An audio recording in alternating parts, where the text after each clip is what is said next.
कर्नाटक विधानसभा चुनाव में कांग्रेस की बड़ी जीत हुई है। इसी को लेकर सच बेधड़क संवाददाता अरविंद पालावत ने बीजेपी नेता अरुण चतुर्वेदी से खास बातचीत की। इसी दौरान चतुर्वेदी ने क्या कहा, आप भी सुनिए। कर्नाटक में कांग्रेस पार्टी को मैंडेट मिलता हुआ नजर आ रहा है। इसके साथ ही कांग्रेस पार्टी में काफी उत्साह है, लेकिन भारतीय जनता पार्टी इस पूरे मामले को किस तरह से देखती है, क्योंकि कर्नाटक में पहले बीजेपी की गवर्नमेंट थी और अब कहीं ना कहीं एक बड़ा झटका लगा है। हमारे साथ भारतीय जनता पार्टी के पूर्व प्रदेशाध्यक्ष अरुण चतुर्वेदी जी इस वक्त हैं। अरुण चतुर्वेदी जी, किस तरीके से देखते हैं कर्नाटक चुनाव के परिणामों को? देखिए, पहली बात तो मुझे लगता है कि अभी फाइनल रिजल्ट आए नहीं है। रुझानों के आधार पर अपन बात कर रहे हैं और जब तक नहीं आते तो हमने कई बार इस देश के लोकतंत्र में देखा है कि परिवर्तन होते हुए।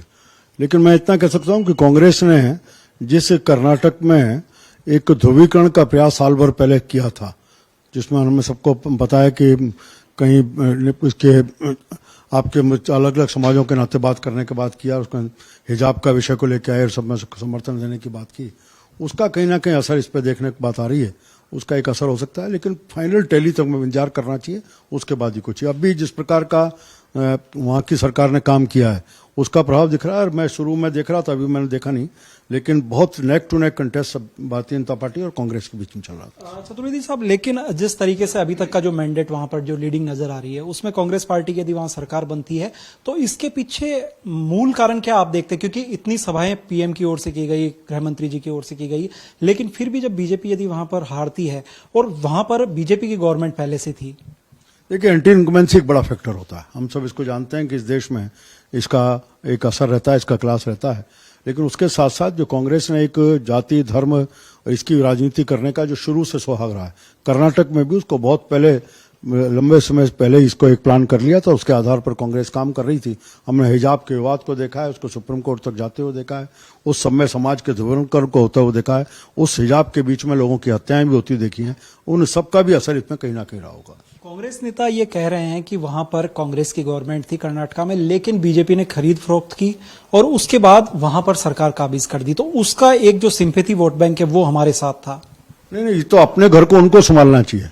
आज कहीं उनके घर में फूट होती है और फूट होने के बाद कोई निकल के आता है तो भारतीय जनता पार्टी को दोष देने की जरूरत नहीं है। आज आपका व्यक्ति निकल करके गया, उस परिस्थिति के लिए पार्टी बीजेपी जिम्मेदार नहीं होगी। आप अपने घर को संभालने का काम करिए।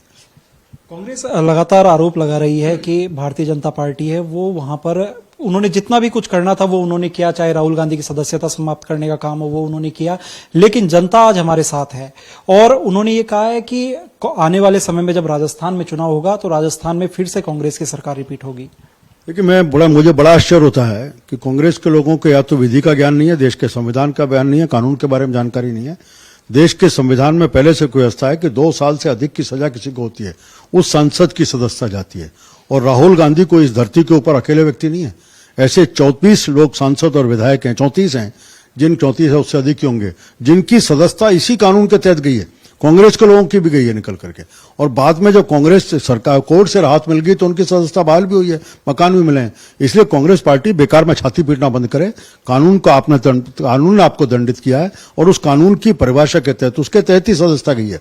और जब सांसद नहीं हो तो मकान जाएगा। मकान आपको सांसद के नाते मिला हुआ था, जब आप सांसद नहीं तो मकान भी जाएगा। एक भ्रम पैदा करके एक बेचारा सिद्ध करना चाहती है कांग्रेस पार्टी राहुल गांधी को।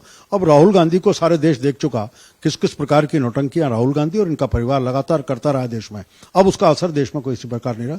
जहां तक राजस्थान की बात है, राजस्थान में 4.5 साल से कांग्रेस के सत्ता के संघर्ष को जनता देख रही है और उसमें पिसती हुई जनता भी अपने को देख रही है। जी बिल्कुल। तो ये थे भारतीय जनता पार्टी के पूर्व अध्यक्ष अरुण चतुर्वेदी, जिन्होंने कहा कि राजस्थान में किसी तरह का कोई असर कर्नाटक चुनाव परिणामों का नहीं देखने को मिलेगा। साथ ही उन्होंने कहा कि राजस्थान में भाजपा की सरकार बनेगी।